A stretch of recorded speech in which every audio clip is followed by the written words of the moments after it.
At the north side city of Breda is a large polder landscape called WaVE. A polder is drained wetland. Until recently, the use has been agricultural.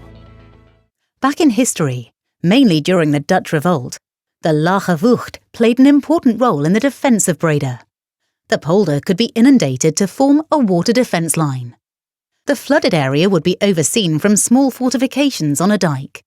These fortifications are called Redoutes. Since 2008, the municipality has been acquiring agricultural grounds to realise a new nature area in the polder. To get the right ecosystem for meadow birds, the polder has to be supplied with water of low acidity. Therefore, water rackers was constructed, in fact, a giant helophyte filter, a system that filters the water in a natural and efficient way. The water has to be pumped into the polder. Rather than just engineering a plain solution, it was decided to make the cultural and natural heritage of this area more comprehensible for visitors. In the water redoute, a modern, land art-like interpretation of a redoute, the flow of filtered water into the polder is visibly regulated. The realisation was a good example of collaboration between Water Board, the Forestry Commission, and the ecologists and the heritage specialists of the municipality. A hired spatial designer made the design while taking care of the motives of the stakeholders. The water redoute had to be functional, safe, and lead to a better perception of heritage. Storytelling and Imagineering were important parts of the process, so the design served several purposes for different stakeholders.